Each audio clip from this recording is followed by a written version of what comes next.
네, 이제 우리 하나님의 말씀 함께 찾으시겠습니다. 오늘은 역대상 22장 6절부터 8절까지 말씀입니다.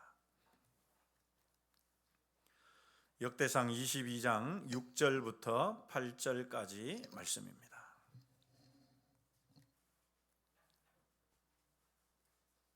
우리 다 같이 한 목소리로 함께 합독하시겠습니다. 시작합니다. 다윗이 그의 아들 솔로몬을 불러 이스라엘 하나님 여호와를 위하여 성전 건축하기를 부탁하여 다윗이 솔로몬에게 이르되 내 아들아 나는 내 하나님 여호와의 이름을 위하여 성전을 건축할 마음이 있었으나 여호와의 말씀이 내게 임하여 이르시되 너는 피를 심히 많이 흘렸고 크게 전쟁하였느니라. 네가 내 앞에서 땅에 피를 많이 흘렸은즉 내 이름을 위하여 성전을 건축하지 못하리라. 아멘. 네, 본문은 성경 가운데서 가장 많이 오해되고 있는 성경 가운데 하나입니다. 왜 이런 오해가 생겼느냐? 바로 그 오해 가운데 하나는 이런 것이죠. 다윗이 성전 건축을 하지 못한 이유 중에 하나는 바로 피를 많이 흘린 부정한 사람이기 때문이다.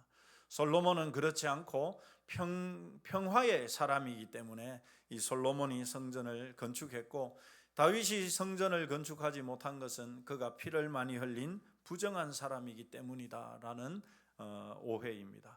이것은 사실 왜 이런 오해들이 생겼느냐? 그것은 성경을 해석하는 데 있어서 두 가지의 문제가 있기 때문입니다. 이 성경을 해석하는 방법에는 크게 두 가지가 있는데요. 이 첫 번째는 한번 띄워 주시죠. 네, 첫 번째는 이 바로 문자적으로 해석하는 방법입니다. 우리 한번 따라서 하시죠. 문자적 해석. 문자적 해석이라는 말은 성경에 기록되어 있는 그 문자 그대로 해석하는 것을 문자적 해석이라고 합니다. 두 번째 성경을 해석하는 방법은 바로 그 숨어 있는 의미를 찾아서 해석하는, 한 번 더 따라서 하시죠. 의미적 해석. 네, 이 의미적 해석은 문자 그대로 그냥 기록된 대로 해석을 하는 것이 아니라 그 안에 담겨 있는 숨은 의미를 찾아서 해석하는 것을 말합니다. 여러분, 문자적 해석과 의미적 해석 가운데 더 어려운 것이 무엇이겠습니까? 네, 문자적 해석은 성경 기록되어 있는 문자 그대로 해석을 하면 되기 때문에 이것은 큰 문제가 되지 않습니다. 이 의미적 해석은 그 안에 들어있는 숨은 의미까지 우리가 파악해야 되기 때문에 이 의미적 해석을 하는 것은 참 쉽지가 않습니다. 예수님의 비유들, 이런 것들은 그 글 그대로 해석을 하는 것이 아니라 예수님이 왜 이 비유를 하셨을까? 이 비유 안에 담겨 있는 의미는 무엇일까를 생각해야 되는 것이죠. 그래서 예수님의 비유와 같은 것들이 문자적인 해석을 요하는 것들입니다. 그렇다면 여러분, 우리가 읽었던 본문 8절 같이 한 번 더 읽어보시죠. 시작합니다. 여호와의 말씀이 내게 임하여 이르시되 너는 피를 심히 많이 흘렸고 크게 전쟁하였느니라. 네가 내 앞에서 땅에 피를 많이 흘렸은즉 내 이름을 위하여 성전을 건축하지 못하리라. 아멘. 여러분, 이 말은 다윗이 자기 아들 솔로몬에게 성전 건축을 부탁하면서 다윗이 자기에게 하신 하나님의 말씀을 아들 솔로몬에게 전해주는 이야기이거든요. 그런데 이 말씀을 문자적으로, 문자 그대로 해석을 하면 어떤 해석이 됩니까? 다윗이 성전 건축을 하지 못한 이유는 뭐 때문에요? 피를 많이 흘렸기 때문에. 피를 많이 흘렸기 때문에 거기에다가 한 가지 해석을 추가하면 부정하기 때문에. 그러니까 부정한 사람은 거룩한 하나님의 성전을 건축하면 안 되기 때문에 다윗에게 하나님은 너는 성전을 건축하면 안 된다라고 해석을 하는 것이 바로 문자적인 해석이죠, 여러분. 문자 그대로 다윗이 성전을 건축하지 못한 이유는 문자 그대로 피를 많이 흘린 사람이기 때문에. 왜 피를 많이 흘려서 부정하기 때문에. 여러분, 그래서 오랫동안 우리나라 교단에서 그런 식의 설교들이 많이 되었습니다. 다윗은 피를 많이 흘린 부정한 사람이지만 솔로몬은 평화의 사람이었고 샬롬의 사람이었기 때문에 하나님이 솔로몬에게 성전을 건축하게 하셨다라는 것입니다. 그런데 여러분, 이런 해석을 하게 되면 큰 문제가 한 가지 생깁니다. 일단 여러분, 이 해석이 지지를 받으려면 솔로몬은 그러면 사람을 죽이면 됩니까? 안 됩니까? 솔로몬은 사람을 죽이면 안 되죠. 그러나 솔로몬도 왕이 된 직후에 성전을 건축하기 이전에 사람을 죽입니다. 누구를 죽이느냐? 아버지 다윗이 그 유언으로 남겼던 요압 장군을 죽이고요. 그리고 다윗을 저주했던 시므이도 죽입니다. 그리고 배다른 형이지만 자기의 왕권을 노렸던 아도니아도 죽입니다. 그러면 여러분, 이렇게 보면은 솔로몬은 사람을 죽이면 안 되잖아요. 다윗도 사람을 죽였고 솔로몬도, 목사님, 솔로몬은 3명 아닙니까? 아닙니다, 여러분. 비록 왕이 된 이후이기는 하지만 솔로몬도 이웃 나라들과 전쟁도 합니다. 솔로몬도 실제적으로 이 수리아와 에돔과도 전쟁을 하거든요. 여러분, 전쟁에는 필연적으로 피를 흘릴 수밖에 없습니다. 자, 그러니까 다윗이 전쟁을 많이 하고 피를 많이 흘렸기 때문에 성전을 건축하지 못했다면 동일한 규칙이 솔로몬에도 적용이 되어야 되잖아요. 그러면 솔로몬은 단 한 사람도 죽이지 않아야 됩니다. 그래야 진짜 샬롬의 사람이죠. 그러나 솔로몬의 삶도 찾아보면 솔로몬도 사람을 죽입니다. 그러니까 이 해석 자체가 앞뒤가, 그러면 그렇게 해석을 하면 앞뒤가 맞지 않게 되는 것이죠.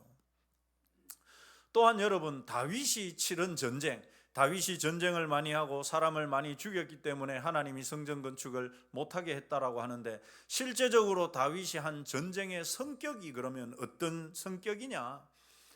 여러분, 다윗은 이제 도망 다닐 때, 왕이 되기 전에 아둘람 공동체를 형성하면서부터 본격적인 전쟁을 시작합니다. 그런데 다윗은 전쟁을 하기 전에 꼭 하는 것이 있었습니다.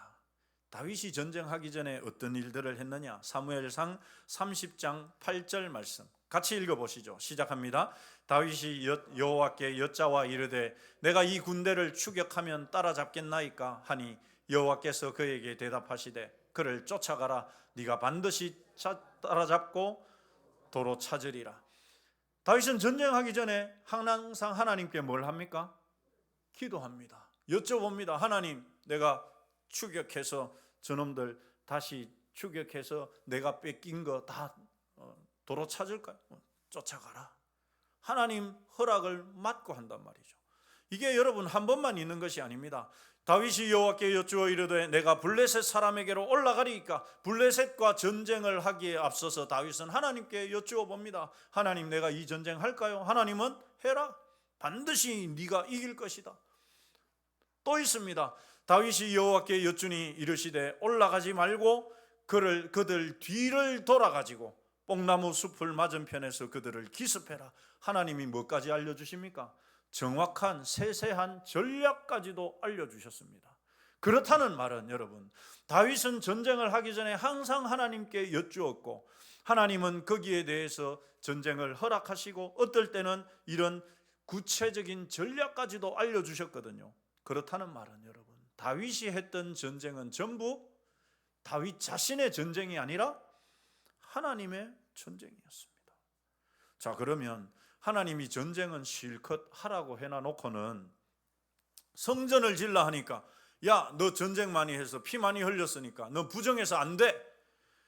여러분, 우리 하나님이 다윗이 전쟁을 많이 해서 피를 많이 흘린 부정한 사람이어서 성전을 건축하지 못하게 했다라고 해석을 하게 되면은, 그러면 실제적으로 그 전쟁을 하라고 허락하신 하나님은 뭐가 되냐 말이죠.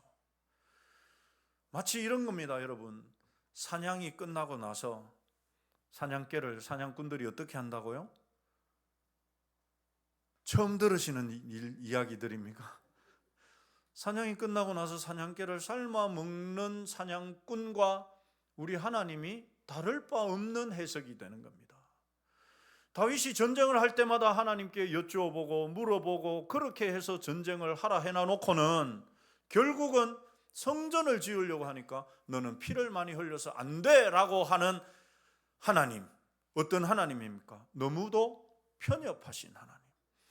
실컷 사냥개로 부려먹고는 사냥 끝났다고 이제 그 사냥개를 삶아 먹는 사냥꾼 같은 하나님으로 해석하게 되는, 그러니까 여러분, 다윗이 전쟁을 많이 한 부정한 사람이기 때문에 하나님께서 그에게는 성전 건축을 허락하지 않으셨다라는 해석은 우리 하나님의 본질적인 그 본성을 해치는 매우 불경스러운 해석이 되는 것입니다.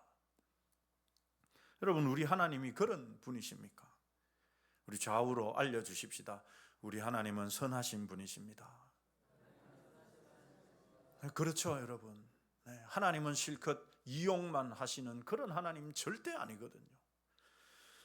따라서 우리는 본문의 해석을 표면적으로, 문자적으로만 해석하면 이런 중대한 문제가 생길 수밖에 없다는 것을 알게 되는 것이죠. 자, 그렇다면 다윗이 솔로몬에게 말한 나는 전쟁을 많이 해서 땅에 피를 많이 흘려서 성전을 건축하지 못했다라는 그 의미, 그 숨어 있는 의미는 무엇이냐 하는 것이죠. 여러분, 우선 이 말씀을 이해하기 위해서는 우선 이스라엘이라는 나라의 특징을 알아야 됩니다.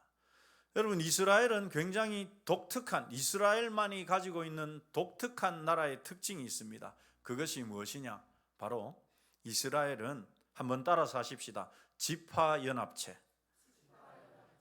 12개의 지파가 연합을 해서 하나의 나라를 이룬, 이것이 이스라엘입니다. 왜 이 지파연합체라는 이스라엘의 특징이 이게 중요하냐? 여기에는 여러분, 우리나라에 예전에 지역 감정이 대단하지 않았습니까? 그때는 요즘은 뭐 번호판이, 자동차 번호판이 표시가 안 나지만은 그때는 어느 지역 이 차인지 알 수 있었지 않습니까? 경상도 번호판을 달고는 전라도에 갈 수 없어. 전라도 차는 경상도에 올 수 없을 정도로 대단했었다고 하지 않습니까? 쉽게 말하자면 여러분, 이스라엘은 그런 지역 감정이 12개가 있다고 보시면 됩니다. 좀 과장해서. 이 이스라엘이 12지파의 연합체이기는 하지만 그 연합이라는 게 굉장히 단단하고 정말 하나인 그런 연합이 아니었습니다. 이 12지파 간에는 보이지 않는 알력이, 보이지 않는 경쟁이, 그래서 팽팽한 긴장이 항상 흐르고 있었습니다. 그것을 여러분 잘 보여주는 성경이 어디냐 하면 사사기예요.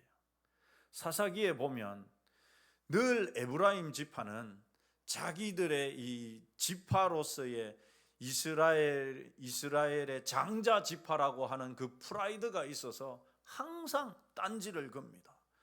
대표적으로 여러분, 이 에브라임 지파가 그 다른 지파들과 전쟁을 하는 일이 입다 때 나타나기도 했고요. 또 기드온 때도 이 에브라임 지파가 불평을 제기하고 따지기도 하고 그렇게 됩니다. 그러다가 결국은 베냐민 지파와 다른 11개 지파가 전쟁을 하는 일들도 일어났습니다. 그렇다는 말은 이스라엘 이 12지파 안에는 서로 견제하고 팽팽한 긴장이 있는 그런 연합체라는 것입니다. 이것이 가장 이런 12지파의 이런 긴장이 최고조로 드러난 때가 언제냐? 바로 여러분, 솔로몬이 죽고 난 다음에 그의 아들 르호보암이 왕이 되었을 때입니다. 유다 지파는 왕을 세운 지파이기 때문에 그들은 불만이 없었어요. 그들은 많은 특혜를 누리고 있었습니다. 그러나 11지파는 그렇지 않았거든요. 그래서 이 르호보암이 왕이 되자 11지파의 대표들이 르호보암을 찾아와서 너희 아버지가 너무 건축을 많이 하고 이래가지고 우리가 너무 힘들었다. 그런 부역과 세금을 감경해 달라고 이 르호보암에게 찾아오죠. 그러나 르호보암은 그때 잘못된 선택을 함으로써 어떻게 됩니까? 결국 나라가 두 개로 나누어지게 되는 것이죠. 여러분, 이스라엘이 이렇게 지파 연합체이면서 그 지파들 안에 팽팽한 긴장 관계로 유지되었다는 것이 오늘 본문을 이해하는 데 있어서 굉장히 중요한 역할을 합니다. 자, 그러면 본격적으로 좀 더 직접적인 그 의미를 한번 살펴보겠습니다. 실제 여러분, 다윗은 전쟁을 많이 했습니다. 그의 노년의 조금의 시기를 제외하고는 다윗은 거의 평생을 전쟁의 사람이라고 해도 과언이 아닙니다. 자, 그렇다면 여러분, 전쟁을 할 때 다윗 혼자서 전쟁을 합니까? 그 전쟁을 실제적으로 전쟁을 하는 사람들은 누구죠? 누굽니까? 다윗의 부하들, 병사들이 하죠, 여러분. 다윗 혼자서 전쟁을 하지 않지 않습니까? 다윗의 많은 부하들이 실제적으로 전쟁을 합니다. 자, 그렇다면 여러분, 이 병사들이 도대체 누굽니까? 이 병사들 하나하나가 전부 이스라엘의 백성들이죠. 이스라엘의 백성들입니다. 누군가의 아버지이거나 남편이거나 아니면 자식이거나 그런 사람들이 다 전쟁을 합니다. 자, 그런데 다윗이 아무리 전쟁에서 백전백승한다 하더라도 여러분, 전쟁을 하다 보면 다치는 사람, 죽는 사람 생깁니까? 생기지 않습니까? 전쟁에는 어쩔 수가 없습니다. 다윗이 아무리 백전백승을 했다 하더라도 그가 하는 전쟁에서 혹은 죽거나 혹은 다치는 사람들이 있단 말이죠. 좀 끔찍한 이야기지만 팔을 잃은 사람도 있을 것이고 다리를 잃거나 그래서 불구자로 살아야 하는 그런 사람들도 분명히 있었을 것입니다. 누군가의 아버지, 남편, 아들, 그들이 전쟁을 하면서 죽거나 다치거나 그렇게 하게 되죠. 게다가 여러분, 전쟁을 하면 군사들만 있다고 되는 것이 아니죠. 또 뭐가 필요할까요? 엄청난 군수품이 필요합니다. 군량미도 있어야 합니다. 거기 전쟁에 사용되는 군수품과 군량미 전부 누가 돼야 됩니까? 다윗이 다 합니까? 그게 다 누구에게서 나옵니까? 이스라엘 백성들에게서 다 나오죠. 그러면 여러분, 다윗이 한평생 전쟁을 한 사람인데 그 전쟁에 병사로 차출되어서 나갔다가 죽거나 다치는 사람들이 부지기수였을 것이고 또 그 전쟁을 뒷바라지하느라고 군수품을 대고 군량민을 대느라고 백성들의 삶이 여러분 평안하고 넉넉했습니까? 그렇지 않죠. 전쟁을 한다는 것은 보통 일이 아닙니다. 나라가 정말 피폐해질 수밖에 없습니다. 그런데 다윗은 그런 전쟁을 거의 평생을 했습니다. 그러니 일반 백성들의 삶의 고단함은 이루 말할 수 없는 것이었죠. 그런데 그랬던 다윗과 이스라엘이 이제는 전쟁이 끝나고 이제 좀 쉴 수 있는 때가 되었습니다. 다윗의 노년기, 주변을 어느 정도 다 제압을 하고 이제 전쟁이 없는 시대가 되었습니다. 그때 다윗의 마음에 무슨 생각이 들었습니까? 성전을 건축하고자 하는 마음이 생긴 거예요. 그래서 정말 여러분, 다윗의 그 마음은 하나님도 정말로 기뻐하실 만큼의 순수하고도 정말 순수한 마음이었습니다. 그러나 백성들은 어떻습니까? 성전 건축하면 누가 해야 됩니까? 다윗이 혼자서 벽돌을 쌓고 이렇게 합니까? 아닙니다. 누가 다 합니까? 백성들의 몫입니다. 부역으로 나가서 성전 건축을 몸으로 부역해야 되고, 또 여러분 부역만 해야 됩니까? 아니죠. 세금도 내서 성전 건축에 드는 비용들도 되어야 됩니다. 이제 전쟁이 끝나서 좀 쉴만한데 이제 한숨 돌리나 하는데 왕이 우리 다 성전 건축합시다. 그러면 여러분 백성들이 할렐루야 아멘 이러겠습니까? 그렇지 않죠. 이제 정말 좀 숨 좀 쉬고 이제 좀 쉴만한데 성전 건축이라니 백성들이 어떻게 될까요? 백성들이 감당할 수가 없습니다. 여러분, 이스라엘이 지파 연합체라는 사실을 제가 말씀드렸죠. 그것도 매우 위태위태한 팽팽한 긴장이 흐르는 그런 연합체였는데, 만약 그런 상태에서 백성들의 상황을 돌아보지 않고 성전 건축을 감행했다, 어떻게 될까요? 여러분, 어떻게 될까요? 백성들이 다 들고 일어나겠죠. 르호보암 때 일어났던 그 반역이 다윗 때 충분히 일어날 수 있었던 것입니다. 여러분, 하나님께서 다윗에게 너는 피를 많이 흘렸다는 의미가 무엇입니까? 백성들의 삶을 하나님은 고려하시는 겁니다. 너는 지금 나를 위한 순수한 마음으로 성전을 건축하려고 하지만 그것을 감당해야 하는 백성들, 지금까지 죽을 만큼 고생을 했는데 그 백성들에게 숨 돌릴 시간을 좀 줘야 되지 않겠느냐? 바로 이 의미였던 것입니다. 이것이 다윗이 말한 피가 가득하다는 말의 숨은 의미입니다. 여러분, 하나님은 다윗도 사랑하시지만 전쟁과 세금으로 고달픈 삶을 살았던 그 백성들도 아끼고 사랑하시는 분이십니다. 이것이 우리의 하나님이시죠. 여러분, 그러면 왜 솔로몬 때 성전을 건축했느냐? 솔로몬이 평강의 사람이기 때문에 맞습니다. 그러나 그것도 그 이면적인 부분에 어떤 의미가 숨어 있느냐? 바로 이 말씀, 여러분 역대하 9장 27절 우리 같이 읽어보시죠. 시작합니다.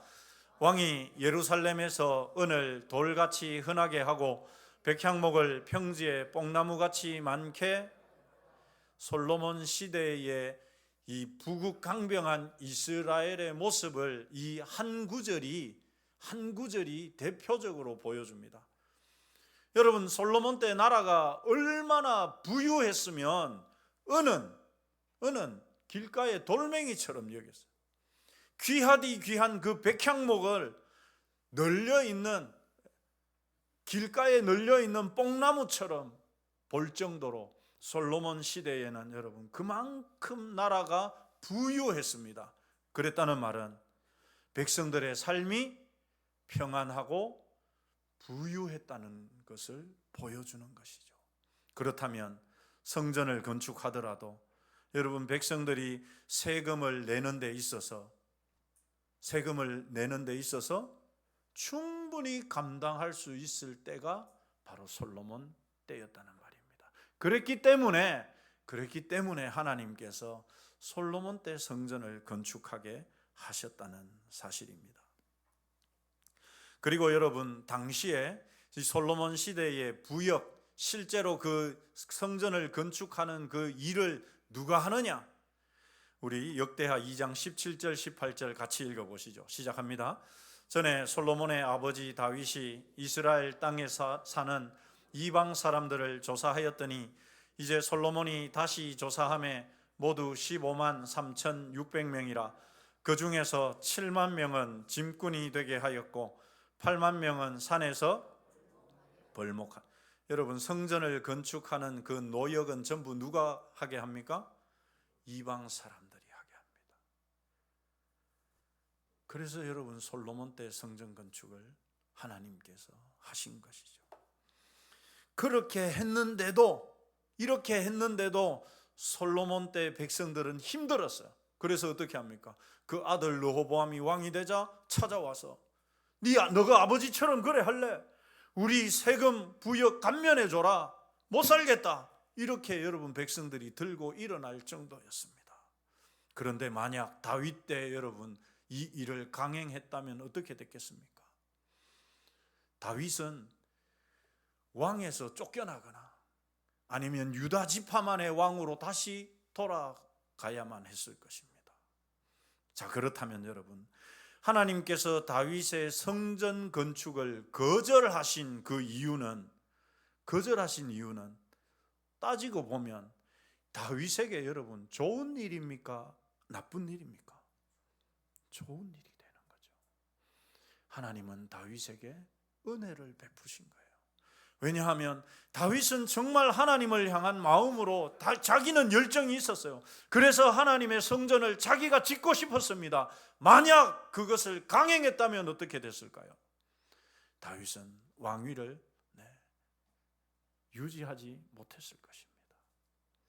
그래서 하나님은 다윗의 성전 건축 기도를 거절하셨습니다. 그것은 다윗이 피를 많이 흘린 부정한 사람이기 때문에도 아니고, 그의 기도 자체를, 다윗 자체를 거절하신 것도 절대 아니고, 오히려 다윗에게 베푼, 다윗을 위한 하나님의 은혜였던 것이죠. 이것이 여러분 하나님께서 다윗을 거절하신 그 이유입니다. 사랑하는 성도 여러분, 때때로 하나님은 우리의 기도에도 거절하실 때가 있죠. 지금 이루어져야 되는데 하나님, 이 기도 정말 왜 안 들어주실까? 하나님, 왜 우리 가족, 우리 자녀, 왜 이 앞길을 이렇게도 하나님 안 열어주실까? 아무리 기도해도 하나님의 응답은 없는 것처럼 여겨질 때, 하나님이 나를 거절하시는가, 하나님이 내 기도를 거절하시는가 싶을 때가 우리의 삶에도 여러분 있습니다. 그러나 하나님의 거절은 우리를 거절하시는 것이 절대 아니다. 우리는 다 알 수가 없어요. 여러분, 다윗은 다 알 수가 없었습니다. 그저 성전 건축하는 것이 너무 좋고 너무 하고 싶었고, 그래서 그 소원을 하나님께 말했던 것이고, 심지어 그 소식을 들었던 나단 선지자조차도 하나님이 왕을 기뻐하시니까 왕 마음에 있는 대로 하라고 이 나단 선지자도 허락할 정도였습니다. 그러나 모든 것을 아시는 하나님 어떻게 하십니까? 아니다, 다윗아, 지금은 때가 아니다. 그건 너의 몫이 아니다. 하나님이 거절하셨어요. 다윗도 이 사실을 잘 알았습니다. 하나님의 거절이, 다윗이 자기 아들 솔로몬에게 나는 피를 많이 흘린 사람이기 때문에 하나님이 성전 건축하지 못하게 하셨다라는 그 말을 할 때, 다윗도 내가 부정한 사람이어서 하나님이 거절하신 게 아니고 이것이 오히려 나를 위한 하나님의 은혜라는 사실을 다윗은 알고 있었습니다. 우리가 해석을 그렇게 해서 그런 것이, 다윗도 그것을 잘 알고 있었습니다. 그래서 다윗이 어떻게 합니까? 수용하고 받아들이죠. 그러면서 다윗은 자신이 성전 건축을 위해 할 수 있는, 자신의 자리에서 할 수 있는 최선을 다해서 준비를 합니다. 이것이 여러분 다윗의 몫이었죠. 다윗은 하나님이 자신을 배려하신다는 것을, 거절조차도 하나님의 은혜라는 것을 다윗은 정확하게 알고 있었습니다. 때때로 여러분, 하나님의 거절을 만날 때는 우리가 표면적으로 그렇게 받아들입니다. 내가 부정해서, 내가 죄가 많아서, 아니면 하나님이 내가 싫어서 하나님이 나를 거절하시나? 여러분, 교회들마다 이 중직자 선거를 하고 나면 어려움을 겪는 분들이 꼭 있습니다. 나는 내가 되면 정말 열심히 교회를 섬길 것 같은데 투표를 했는데 안 됐어요. 사람들이 나를 거절한 것 같고, 하나님이 나를 거절한 것 같고, 그래서 섭섭하고, 그래서 시험에 드는 일들도 종종 있습니다. 그러나 하나님의 거절은 거절이 아니다. 우리 한번 따라서 하십시다. 하나님의 거절은 은혜의 다른 이름일 뿐입니다. 우리 옆 사람에게 한번 알려주십시다. 하나님의 거절은 은혜입니다. 여러분, 우리는 다 알 수 없어요. 그래서 눈에 보이는 것만을 바라볼 뿐이. 하나님, 내 기도 이거 들어주시면 정말 이게 정말 나에게 좋은 일이고 모두에게 좋은 일일 것 같아요. 그러나 하나님이 볼 때는 아닐 수 있습니다. 그래서 하나님은 얼마든지 거절하신다. 그 거절이 나를 거절하시는 게 절대 아니라 오히려 하나님의 또 다른 은혜의 표현이다. 실제로 여러분, 다윗은 그것을 깊이 깨달았습니다. 그래서 자기 아들 솔로몬이 그것을 할 수 있도록 최선을 다해서 준비해 주었습니다. 그리고 그것이 자기의 사명이라는 것을 깨달은 것이죠. 사랑하는 성도 여러분, 그렇습니다. 하나님은 모든 것을 다 아시기 때문에 우리를 위해 우리에게 가장 최선의 길로 인도하시는 분입니다. 믿으십니까? 우리 옆 사람에게 한 번 더 격려해 주십시다. 하나님은 항상 최선을 주십니다. 이것이 우리 하나님입니다. 심지어 하나님의 거절처럼 보이는 그것마저도 하나님은 우리에게 베풀어 주시는 또 다른 은혜라는 사실 기억하시고, 진정으로 하나님의 뜻을 찾고 또 그것을 구하면서 감사함으로 살아가는 그런 저와 여러분이 되시기를 주님의 이름으로 축원합니다. 기도하겠습니다. 하나님,